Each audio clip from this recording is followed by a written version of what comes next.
la cybercriminalité.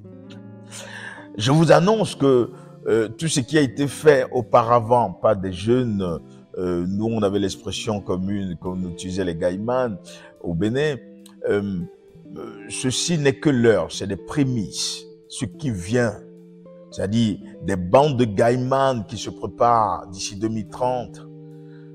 C'est une nuée de jeunes qui arrivent avec des innovations que jusqu'alors la technologie de détection ne pourra même plus permettre de pouvoir les identifier.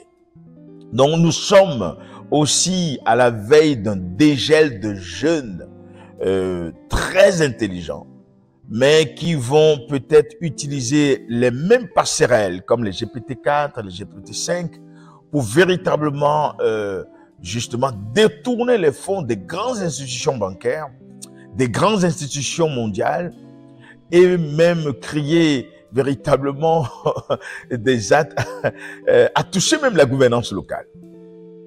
Des discours peut-être, vous aurez la voix du président Patrice Talon, vous allez croire que c'est lui qui est en train de sortir un discours, mais en réalité, c'est plutôt le mimétisme de la technologie, c'est l'exploration linguistique qui se meut parce que dans peu de temps, un seul discours de mon président Patrice Talon peut être en temps réel interprété dans pratiquement plus de 1000 langues. Je dis bien en temps réel, tout en gardant les mêmes tons, les mêmes tonations du chef de l'État. C'est-à-dire que nous rentrons dans un monde de désinformation, d'entropie informationnelle très très poussée. Un monde dans lequel on ne sait même pas si c'est lui qui parle, parce que s'il utilise réellement et que nous connaissons réellement sa tonation, connaissons le ton quand le chef de l'État parle, on sait, même quand on ne le voit pas, même Macron aujourd'hui, hein, on a déjà fait cet exemple-là, vous pouvez justement voir ça dans les liens, dans les réseaux sociaux, qu'on pourrait utiliser les mêmes tonations ou bien les mêmes fréquences des chefs de l'État pour créer ce qu'on appelle une perturbation sociétale. Il pourrait arriver un jour que le président commence à dire des choses, il a dit, à détourner l'attention, à créer aussi parfois de la xénophobie, de dire que les gens du Nord, au Bénin, septentrion, sont des sauvages, et que les gens du Sud, ainsi de suite. Alors que certainement, c'est pas lui, mais on peut utiliser demain l'intelligence artificielle pour créer réellement une émulsion sociétale qui va créer des bouleversements sociaux un peu partout sur le continent africain et dans le monde entier. Donc, le mouvement de gilet jaunisation que nous avons vu en France pourra avoir d'autres connotations, d'autres formes dans les années à venir. Donc, de grandes mutations technologiques donc, peuvent aussi entraîner des grandes difficultés sociétales si réellement elle n'est pas régulée aujourd'hui. Je dis bien que cette technologie a besoin d'être régulée parce que aujourd'hui, pour que l'État ou la gouvernance locale puisse fixer des droits de propriété sur des technologies innovantes, puisqu'on ne voit pas les acteurs, ce sont des applications que les gens utilisent et parfois les acteurs ne sont même pas des sociétés qui sont attitrées, qui sont assignées. Puisque tout est virtualisé, ils sont tous sur le web, tout est computérisé, il sera difficile pour les États qui réellement ont pour rôle de fixer les droits de propriété pour collecter les taxes. Et je pense que beaucoup de pays comme le Bénin, bon, nous, on ne collecte que les taxes. Et voilà, notre revenu est plus basé sur les taxes, sur la collecte des taxes, puisque nous ne sommes véritablement pas bénis par les dieux en matière de potentiel, je dirais, des ressources minières. On n'en a pas. Donc, si ces sociétés qui sont purement numériques, on voit une ribambelle de sociétés dont on ne connaît même pas leur situation géographique, la question va se poser comment les retrouver pour que l'État puisse véritablement fixer leurs droits de propriété pour que les taxes soient payées convenablement.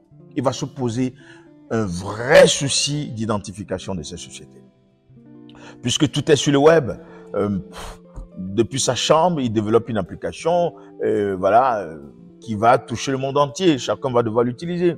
Si par exemple, celui qui a développé le WhatsApp, on ne connaît pas, il pourra développer le WhatsApp depuis sa chambre, qu'on ne saura même pas.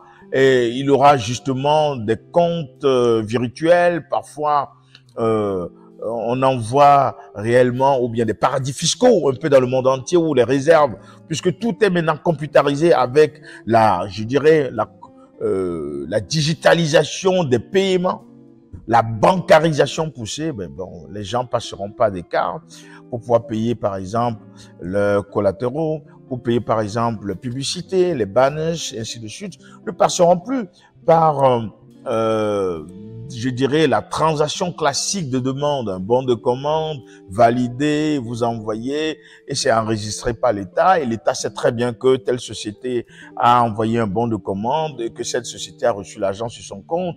Désormais, tout sera computérisé.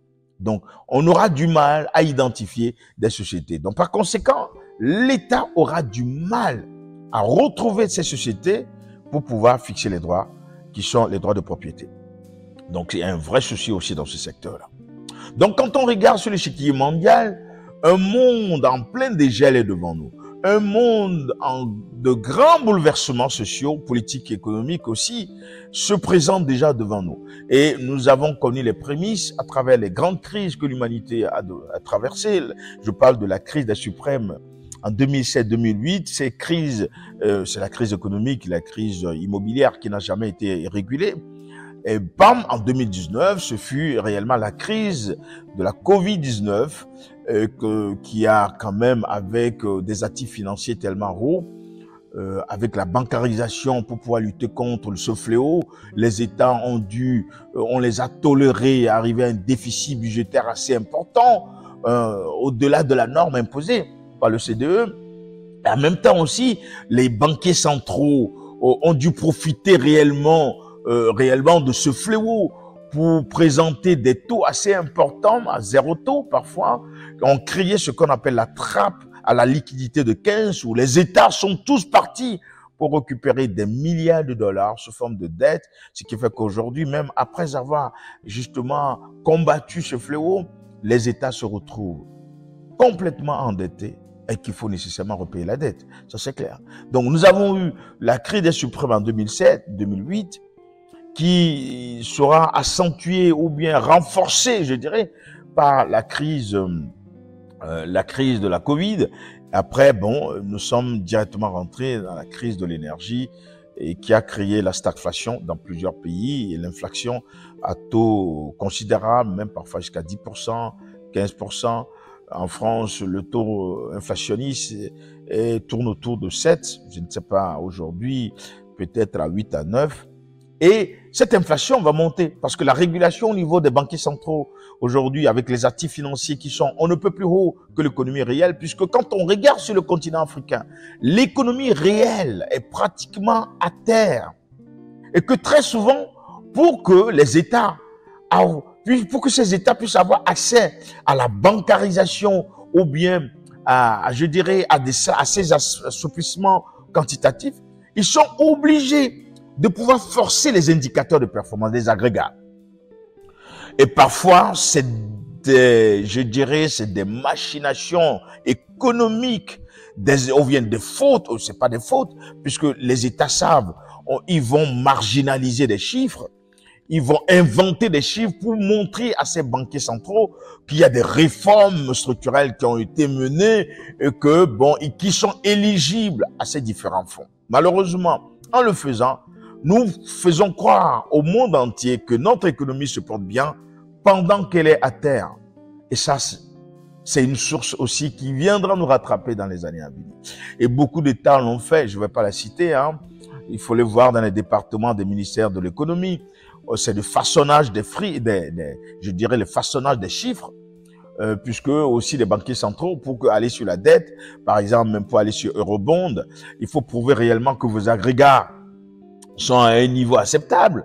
Mais comme souvent ce n'est pas là, qu'est-ce qu'on fait? On chiffonne les chiffres, on augmente les chiffres, on fait un ratatouage calculable, puisque l'économie c'est de la calculabilité. On essaie avec la magie des chiffres pour prouver à ces banquiers centraux que non, le pays est éligible, qu'on peut avoir droit à ces fonds. Bon, on nous octroie, heureusement ou malheureusement, je ne sais pas, ces fonds. Même ces fonds, au lieu de renforcer l'économie réelle, ces investissements sont purement spéculatifs Parce qu'à un moment donné, ils vont l'injecter dans la construction des routes amorphes qui ne créent pas l'économie réelle. Et ils vont l'injecter dans la construction des immeubles parce qu'il faut reprendre la population pour leur faire comprendre que tout va bien et qu'on est en train de moderniser les villes et que tout est bling-bling, alors qu'en réalité, l'économie réelle est à terre. C'est ce déphasage entre véritablement les actifs financiers et l'économie réelle qui crée réellement ces gros soucis inflationnistes que nous vivons, en dehors aussi de la bancarisation très poussée, puisque quand vous faites un doping assez d'argent, quand les actifs financiers sont tellement surélevés, ça crée aussi de l'inflation. Mais l'inflation, quand même parfois, qu'on peut le dire, n'est pas mauvaise en soi, parce que ça permet tout simplement aux États de rogner la dette et de pouvoir les repayer très vite. Surtout s'ils arrivent, à travers l'intelligence poussée calculable, on arrive réellement à trouver justement des solutions pour relever l'économie réelle. Donc, il faut dire que les grandes mutations de demain sont tellement si difficiles à surmonter, et même en dehors de la crétinisation de l'économie et des crises, des séries de crises que nous sommes en train de traverser, il y a aussi l'impact naturel du climat, le dérèglement climatique. Le climat va tellement exacerber les rendements au niveau de l'agriculture, au niveau pratiquement de tous les secteurs. Puisque notre économie dépend aussi de notre climat, notre économie dépend aussi des agrégats, des paramètres qui sont des paramètres naturels. Parce que si nous sommes justement des agriculteurs, hein, disons que l'économie du Bénin est une économie verte, donc ça veut dire qu'elle dépend en partie véritablement, du climat. Donc si nous n'arrivons pas véritablement à maîtriser le climat, il se pose déjà des soucis de rendement. Donc si le rendement devient faible, ça veut dire que véritablement notre économie réelle aussi subit véritablement des difficultés. Donc notre PIB aussi est impacté et du coup à la fin le panier de la ménagère souffre. Donc et c'est ça qui crée après tout des mouvements sociaux. On commence à vitupérer la gouvernance locale, on commence à insulter les acteurs politiques, ainsi de suite, parce que la population ne trouve plus véritablement à manger.